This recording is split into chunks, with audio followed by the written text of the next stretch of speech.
Today I'll be talking about a case who presented to us very late with a DTGA regressed LV, obviously an intact IVS, and how did we manage this delayed intervention.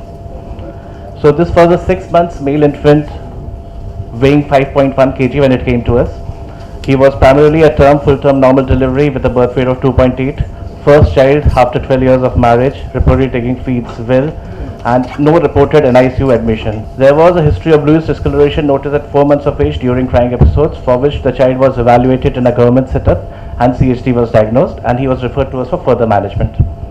Oxygen sats on room air at the time of admission was 65%. The 2T echo showed situs solitis levocardia, AV concordance, VA discordance, DA Marcos great vessels with a fossa ovalis ASD shunting left to right, 6 mm non-restrictive, intact IVS, mild MR. The left ventricular posterior wall thickness was 3.2 mm. LV mass was 24 mg per meter square. Reportedly normal ventricular function and D-shaped LV. I just mentioned D-shaped LV because I had a discussion with Dr. Sharma, and he always feels that that LV is D-shaped. Even with these borderline LV parameters, we can give it a chance. The child did undergo a cardiac catheterization and he had an RV pressure, that is a systemic ventricular pressure before surgery, 75/10 with a mean of 12, and the LV pressures were 42 systolic with a mean of 9. In the LV angio, there was no LVOTO observed, and the contractility and size were apparently normal. We all know about the therapeutic options in this situation. One could go for a Sinnings, a staged ASO, which Dr. Reddy has discussed in great detail, and ASO with an ECMO standby. I work with Dr. Sharma, so I don't have to look at the first two options. I have to go to the third one straight away. So he had underwent an arterial switch operation, ASD closure, PDA division, and he was shifted with open sternum. There was no specific intraoperative surprises.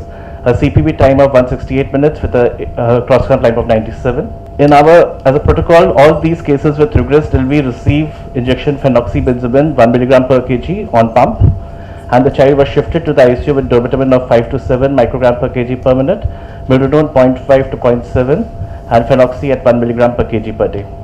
An ECMO oxygenator was used in the CPB circuit just in case it was required later. This is the ECMO oxygenator. This is a picture of that. So dealing with these cases for the last 6 years, we've evolved a strategy that the systolic blood pressures have to be controlled. One should not look for ideal systolic blood pressures. One should be ready to accept low blood pressures. Target that you don't allow the LA to reach beyond a certain limit. So we go by the parameters. Like this was a 5 kilo child. His mean pressures normally would be hovering around 50 to 55, but we won't go look at that. We targeted a mean pressure of 35 to 40 and LA 10 to 12. A very strict paralysis and sedation policy is followed to keep the child totally quiet, especially with the open sternum. And besides the inodilators, vasodilators like nitroglycerin and sodium nitroprusside are started to titrate the afterload. It's extremely imperative to restrict the crystalloids to less than 2 ml per kilos per hour with an extremely judicious use of choroids, and one should be avoiding boluses. The target RBS 80 to 155 and keep the potassium below 4. ET section and any form of patient monitoring only done under ICU doc supervision. We manage the intermittent LA surges with hyperventilation manually. A 2D echo with color Doppler which was done on the first POD afternoon revealed LVF of 20 to 25% with no significant residual issues. Once the LA was consistently below 12 with an acceptable hemodynamics and urine output of 1 to 1.5 ml per kg per hour with no metabolic acidosis, with a mixed feeder hatch of 65%, sternal closure was done after 36 hours. But post-sternal closure, the child lapsed into oliguria with high LA pressures going up to 15-16, requiring recurrent hyperventilation, and this was in spite of a mean airway pressure of 35 mm. Potassium was high, for which the PD was inserted. The child also had low-grade fever with tachycardia. Thrombocytopenia was worsening, and there was no significant derangement of the total leukocyte as well as differential leukocyte count with no immature forms observed. We do a procalcitonin in our setup and it was 2.04. Since it was marginally high and the child was with an open chest, we did the antibiotics to our second line, and the cultures were all reported to be negative. The third spacing was significant with oliguria, with the urine output practically less than 0.5 ml per kg per hour. The LVF was still 25% on echo. The lactates were on the higher side compared to what they were before sternal closure.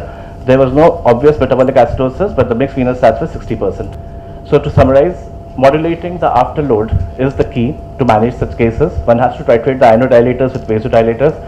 One has to avoid pressors as well as inotropes which increase the heart rate, because that can actually be detrimental.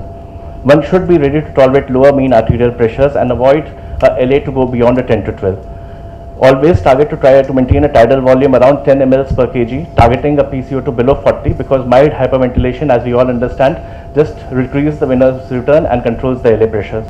Tachycardia should be avoided at water, and one should be really cautious about treating that at every given point of time. Core cooling may be essential if sinus tachycardia is persistent in spite of all the regular measures.